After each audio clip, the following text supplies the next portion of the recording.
Digoto'i, Ayashti, Yanayegi, Agwatoa. Welcome to the Red Road East. I'm your host, Fierce Truth Seeker.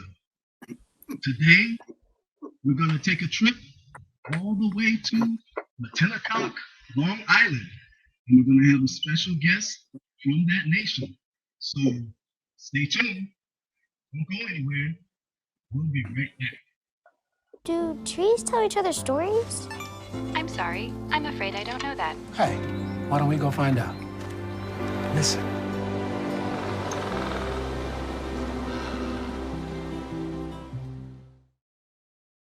So, we're back. And now I'm going to introduce my guest, longtime dear friend, Chief Reggie Dances with Medicine Caesar. Osio, Winganao, Ninja Shizi Kikai Reggie, Nino GIA, Matinecock, Wasi Wanahaki, Na Walatapu Munda Pue. Greetings, I'm Chief Reggie. I'm Chief of the Turkey Clan of the Matinecock people of Siwanahaki, we call, or Long Island. Nice, nice. And for the viewers, give them a little bit of information about who the Matinecock people are, where they are geographically located in the New York area. For starters. We are the people of the rolling hills, and actually we're from Newtown Creek, which is off Northern Boulevard, Long Island City, but a small tribe in Socrates Sculpture Park, which is another part of Long Island City. They joined with us so they can build their alliance because they needed more people, they needed to be part of a larger tribe. And we go all the way out to Smithtown or Jamestown. So all that's part of Long Island is ours, and particularly all along Northern Boulevard, all traveling all the way out. That was all our territory. All our families lived around that area. Yeah. Okay. And recently they had a renaming of Northern Boulevard, and if you can pull up the picture, Matinecock Way, that would be let me see, that one is, it's called yes, Matinecock Way. Yeah, that's it. Yeah, there it is. So yeah, so y'all recently renamed Northern Boulevard. Can you tell the viewers a little bit about how that came about? Yes, that was due to the good efforts of some of the politicians that were out there, and they worked with us to rename Matinecock, that road to Matinecock Way, so that people would remember the First Nations people that were there.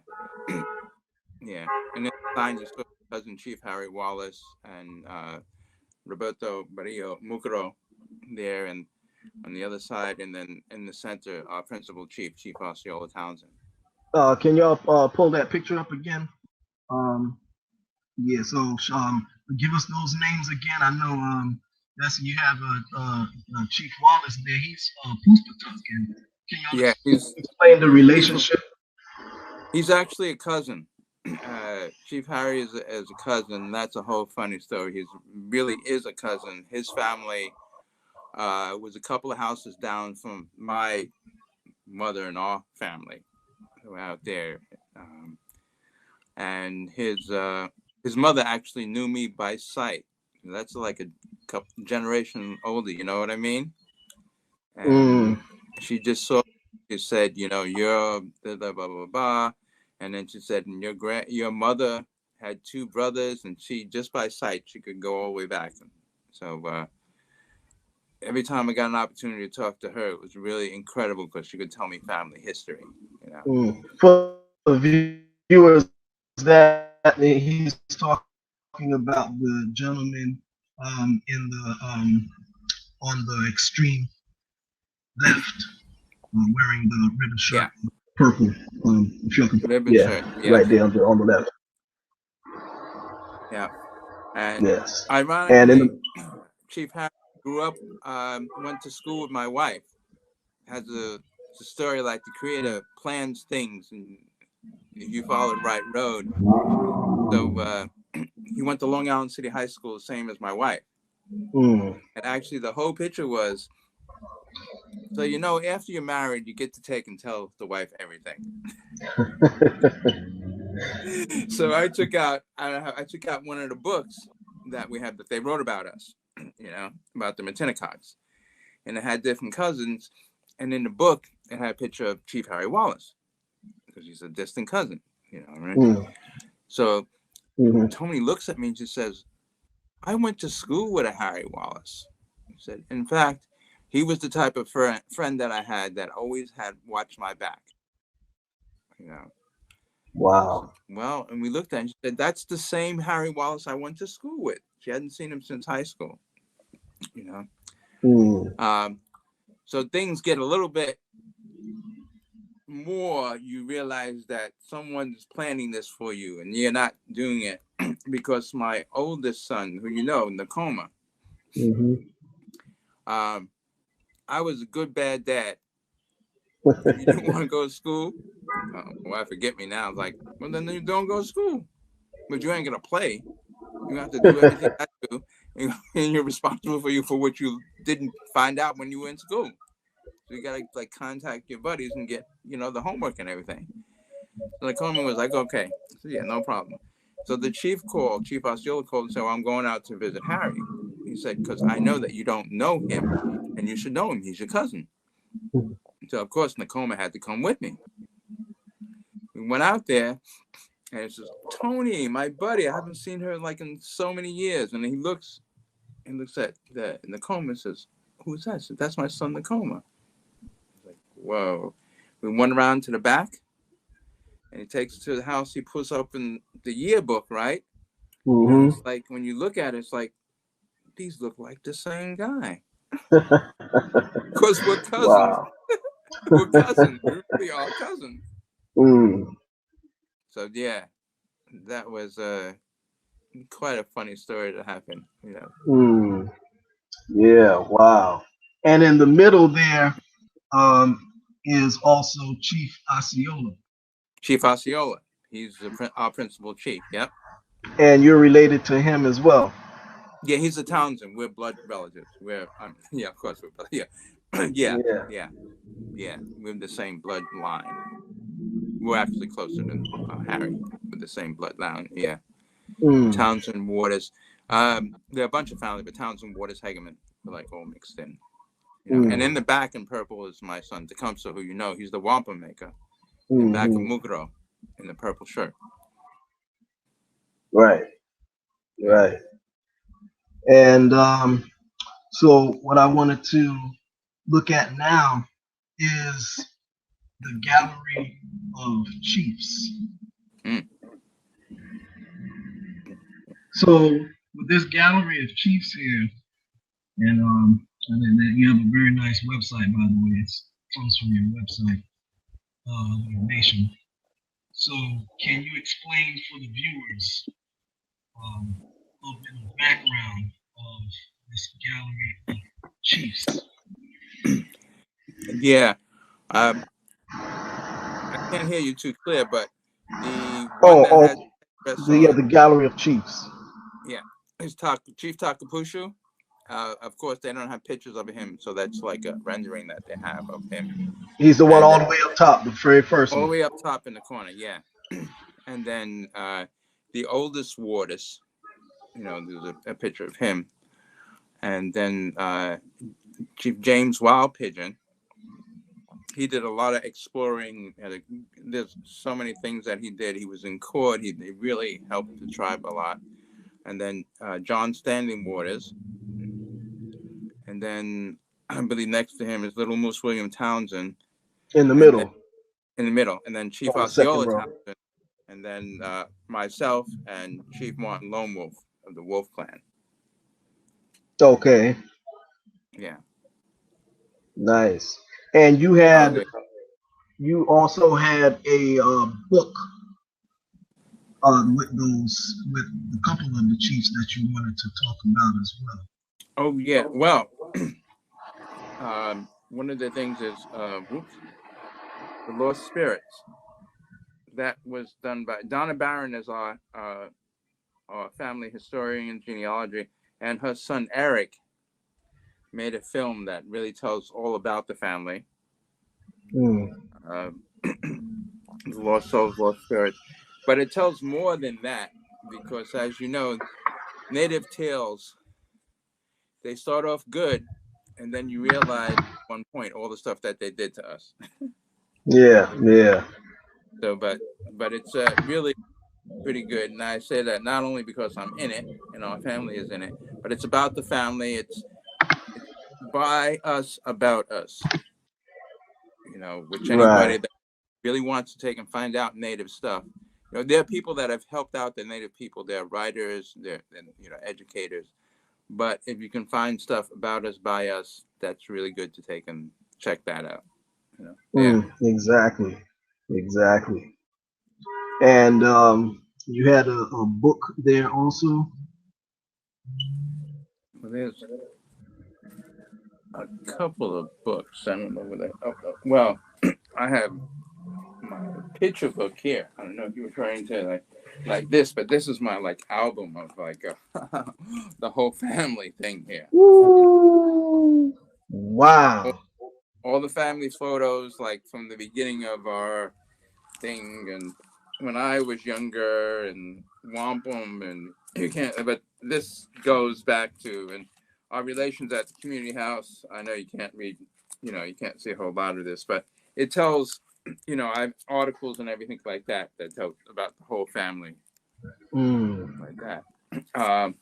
But also, I must mention that Donna Barron, one of our cousins, does a lot of writing, and she has a number of books, children's books and articles and books about the Matinecock. So if anyone's interested, that's something you want to take and check out. Yeah. Oh, okay. Yeah, definitely. Maybe we can definitely get into that. We could put it in the roll it at the end. Yeah. And don't forget, I know Eric has a new version of Lost Souls, Lost Spirits. This is about us. It's so many things that he mentions, but you do get to see some of the things that you wouldn't realize that they did to us, and some of the things that are still happening.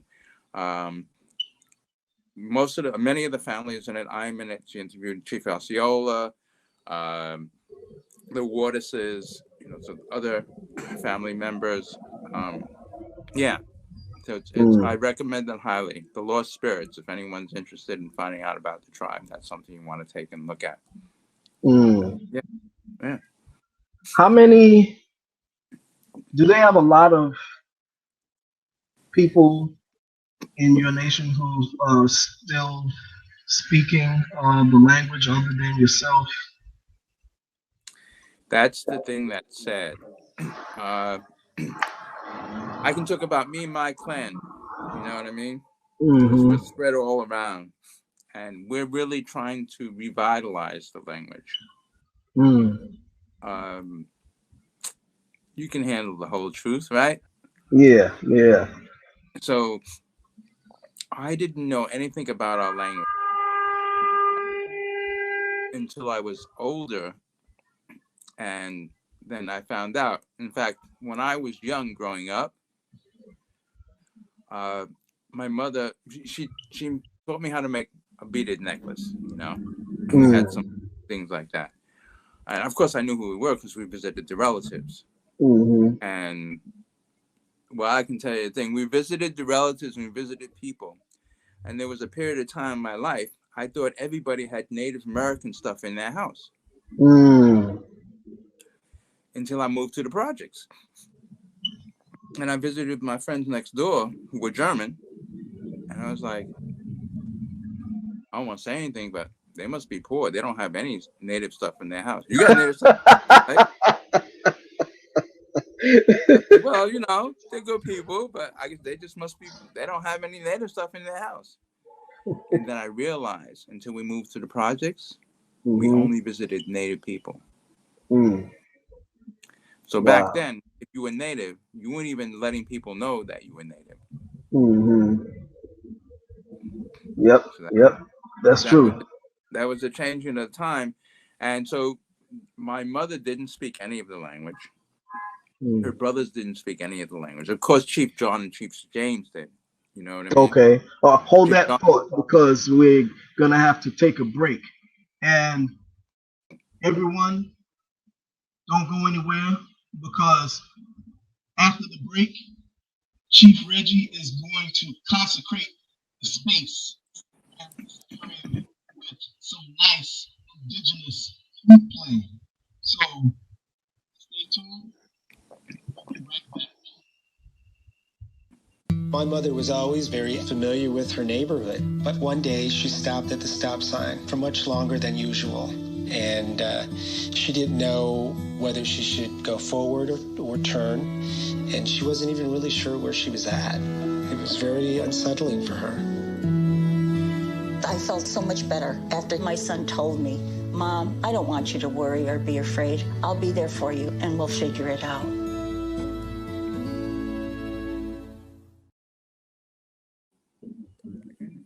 Okay, so we're gonna have a nice treat right now. Chief Reggie is gonna throw down. Okay. Flute Now you're playing. gonna get in trouble because flutes are alive, and I brought two of my flutes out here. And Okay. whichever one I don't play, the other one's not gonna play for me later on. They're like kids. Mm. Oh So wow. I'm gonna have to take and give you a little taste of both. And for the better Okay. sound, change sideways, because I know for the mic and thing, because we're not direct mic. Sure. And this is my bird flute. I'll play a little tune with that. I don't know if you can get the whole picture in it. This is like a morning song.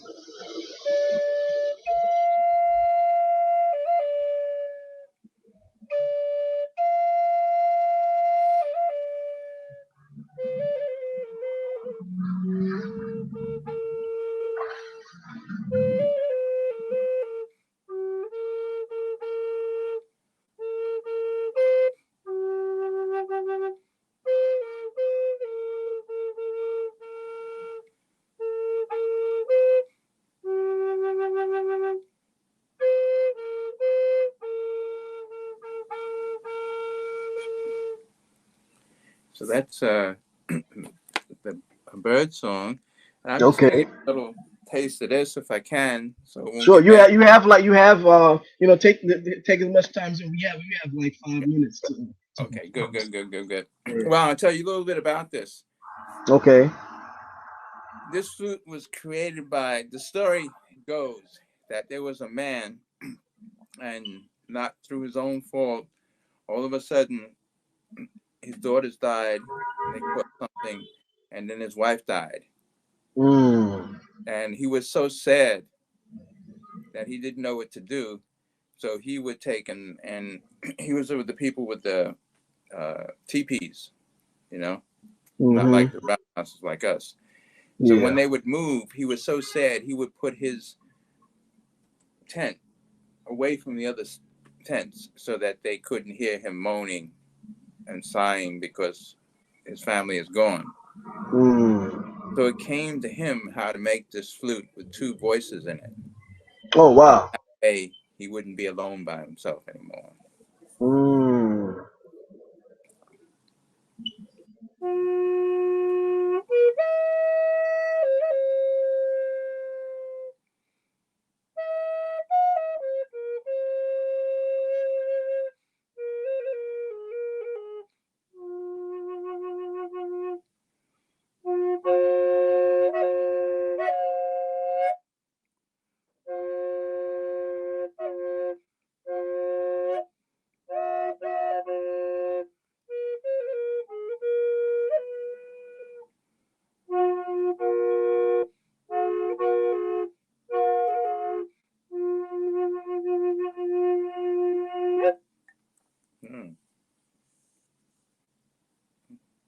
beautiful, man. That is beautiful.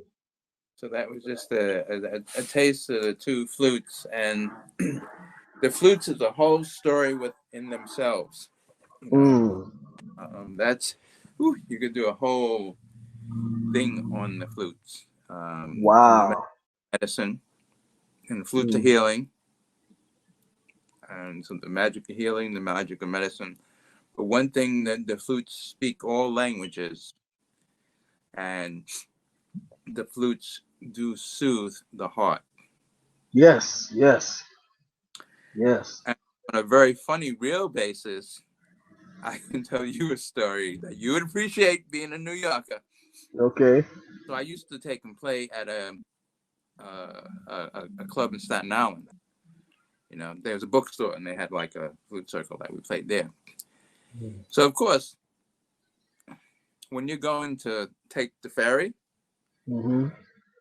I'm gonna be real about it. If you're a person of color and you got like a case, need I say more? They're gonna want to check out that case. You know what I mean? Mm-hmm. So Exactly. I became kind of a little wise guy. So the officer will be there with their dog, and they say, "Oh, what do you have in that case there?" And I say, "Something to soothe the savage beast." Mm. So now Mm. they're not like half liking this. I said, your dog can smell it, but then if your dog smells it, I have to open it up. And they're like, "Okay." So I'd open it up, and I take the flute, and the dog would be like, and I go,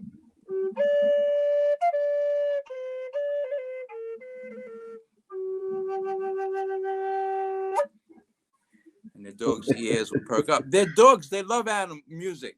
Right, right, right. And on my way back, if it was the same dog, I'd have to play again because he'd come over and he'd start sniffing. The head would go up. He want to hear the music again. Wow, amazing. We're gonna take one more break, and then we'll come back and we'll continue. Okay, so don't go anywhere. Stay tuned. We'll be right back. When I was in foster care, I never knew when I would have to move, so I always had my suitcase ready to go. Then one day, I was adopted. My new parents opened their hearts and home to me. My parents cook my favorite breakfast for me every morning. My parents take me on trips I never thought I would go on. They gave me a home and an even better reason to use that suitcase. My parents aren't perfect, but they're perfect for me.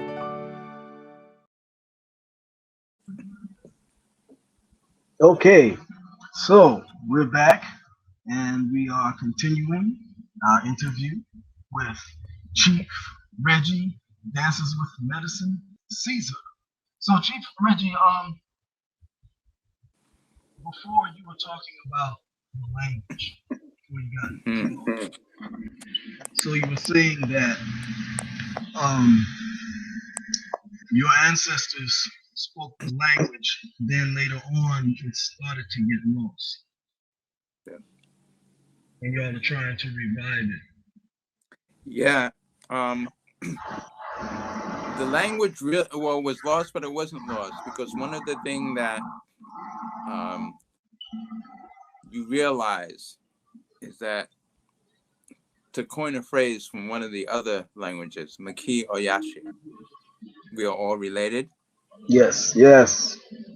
And even though, like, our family was starting to lose our relatives up north, because we're actually part of the Lenape, Muncie, Delaware family, Mm-hmm. a lot of them shot up to Canada, and of course in Ramapo Nation. Right. So they're revitalizing. Then our teacher actually is in New London, Canada. And she Wow. comes down, and she used to come down. We used to go up there, but now it's all on internet, Mm-hmm. And she speaks the Lenape, Muncie, Delaware, Lenape. Mm. So we meet with her a couple of times a week, on Zoom. But I used to be in person on Zoom. And then Chief Harry, the Uncontunks, they spoke the same language, which is Coastal Algonquin. A lot of the Algonquins. So Chief Harry and Lizbeth, they do classes at Stony Brook and do classes over the internet. Mm-hmm. So we're actually at a point where we're starting to take and bring back both of the languages that we had. You know. Nice. Now we only have, wow, I can't believe we only have 2 minutes left. Uh-oh. I can't believe that. It's funny how time flies when you're having fun. Jeff, time to hear about the other Reggie, or we'll have to come back for stage 2. Yeah. I guess we can briefly talk about you. Talk about Sensei Reggie, the healer and martial artist. That's a whole in itself there. Okay, well, we'll save that for the next time. But I'll tell you a little bit about the other Reggie, because there's a point where it transfers over. So the other Reggie is Reginald K. Caesar, LMT, licensed massage therapist, Asian bodywork, shiatsu sensei, certified Chinese pharmacology, St. Agnes Hospital, and actually I work with herbalists and naturopaths, you know, and I do injury medicine through the martial arts. I learned, and I went to school in Canada, I learned injury medicine. So that's kind of like the other Reggie, and a point where they do intertwine is that I do practice Native American bodywork. I do some Native American medicine. And one of the things that I will say, just a little tease with this, is that before the people in the longboat, before the people in the big boat, we practiced sophisticated medicine. Exactly. They're giving us the rap. They're giving us the rap. Frequency medicine. Frequency medicine. So on that note, we definitely have to have you come back. And I'm sorry, folks, but we're out of time.